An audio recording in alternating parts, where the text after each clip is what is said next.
I was simply mentioning the fact that he did actually include the Soviet research in regards to the pyramid-style structure. Now, his books on the pyramid, the Giza Death Star and all that, they are out there.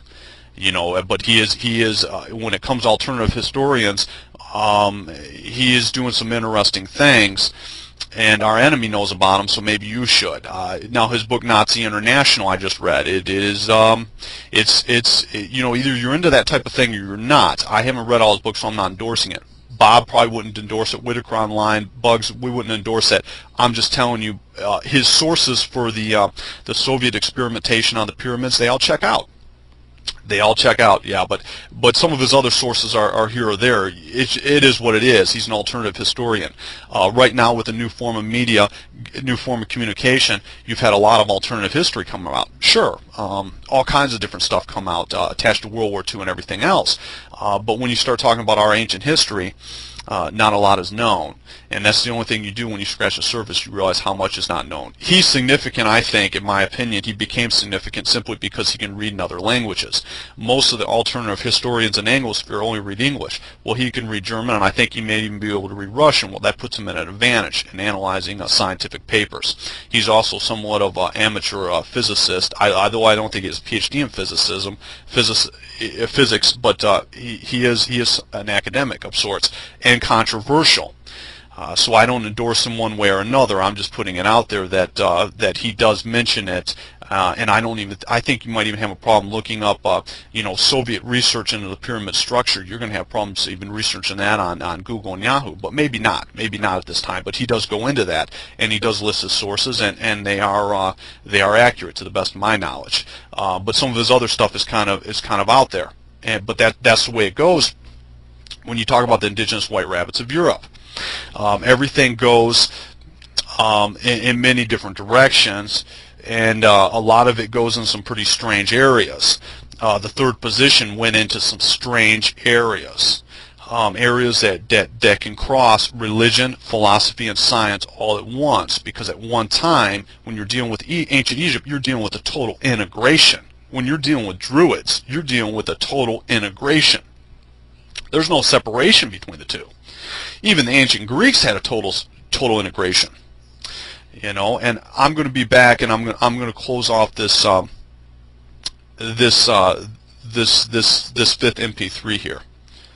So what we're dealing with in our ancient types of civilization was a total integration of philosophy, science, and religion. Are we heading back in that direction? In my opinion, yes. What we see time and time again with our particular race is it doesn't matter whether you take an anti-racist like Jane Elliott. She believed Jesus would have been an anti-racist, or a white nationalist. He believes Jesus would have been a white nationalist. We ask this question: is life worth living? And we accompany that with another question: what is true here? Wordism of any type can deliver a feedback kink. Yeah, it can deliver havoc. It can wreak havoc in it. Does it come from this disintegration? Probably. That would be the direction truth would go for my mind. But being aware of what questions we ask on a subconscious level is very helpful. Right now, we know from the genome studies that human beings are 40% the same as a banana, something like that, 66% the same as a fruit fly, and 94 point something percent same as a chimpanzee, and all human beings are 98% alike. That 2% is in question. That 2% doesn't sound like a lot, does it? That 2% off the top of your head, you say, well, that's no big deal. If you have a stock that's a 98% beta of another stock, it's pretty much the same stock. But we're not talking about stocks. We're talking about human beings. And if your little girl is 66% the same as a fruit fly, 2% means a whole lot in that cat. And once you calibrate what these guys are saying, we don't know what's in there. All we know is this cosmic event started happening in the late 1680s. We started rolling back in this great central sun. And things started speeding up for us. Our technology, our green goddess came out. 1950, around that time, those Japanese started waking up. And of course, 20 years ago, the Chinese started waking up, and we provided a big spark. Not only did we wake up, we sparked the rest of humanity. You know, your average African in the music business may have a lot of talent, a lot of rhythm, whatever, but where would he be without Western technology?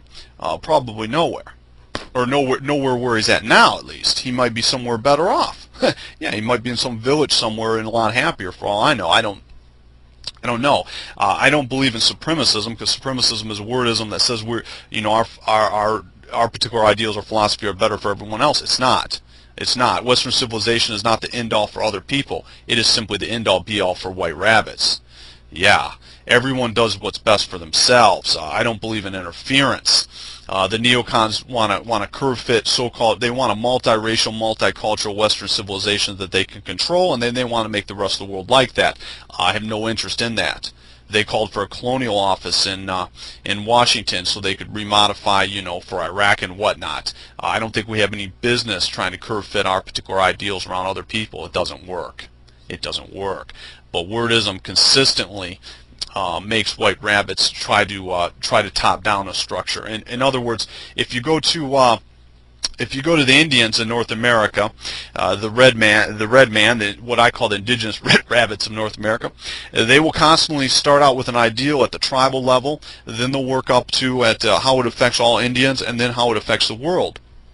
When wordism comes into the picture with white rabbits, it doesn't matter whether it's animal rights or environmentalism. They will constantly try to curve fit that over the whole entire world. They don't start out at the basics. They don't start out with genetic morality, or how does this affect the white tribes? How does this affect the Indo-European tribes? How does this affect all the, you know, how does this affect the white tribes around me? How does this affect all the Indo-European tribes? And then how does this affect the world? They're not, it's like they're upside down.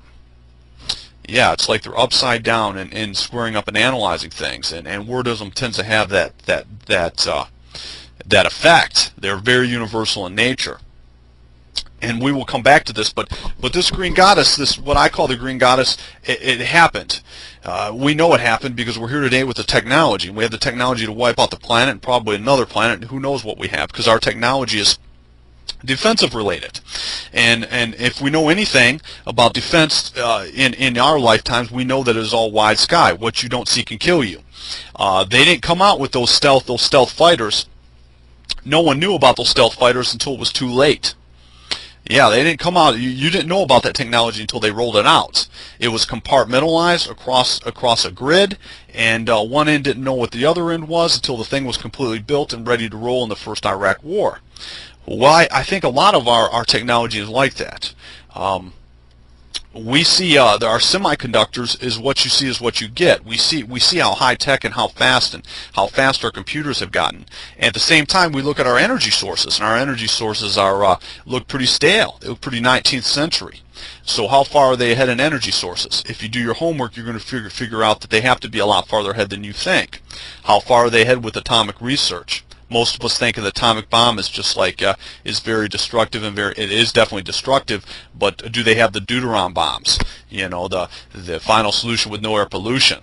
They're not. They don't give off a big. They don't give off that big fallout, which is interesting. We don't know. We only know that that's how the things work for us. Defense is wide sky, and technology is wide sky. And that's all Green Goddess. That's the head of the dragon. Head of the dragon. She can blow that fire for us. The tail of the dragon is you know how she gets moving. She moves that tail side to side. The tail is pretty much non-vertical. It's velvet. It's our political movements. It's where I sit basically. The head of the dragon is everything. Is our technology and everything I would call warfare. But we have her. I've heard it described as when the sun, obviously the Earth, we spend so many hours in the sun and so many hours in darkness, and as the sun comes up, right now in the summer, you're going to see flowers and different plant life perk up, but it doesn't always perk up at the same time. We perked up very fast. Yeah, the white rabbits woke up very fast, very, very quickly. Why we woke up and not someone else? Why did the Japanese wake up prior to 1950, not the Chinese? The Chinese didn't wake up for 30 years later, or 40 years later, actually. I don't know. I don't know. That's part of the 2%. when we say race is real and it matters, and genotype is real, we know I can take a hair from a little white rabbit's head and test his genotype. We know that. But when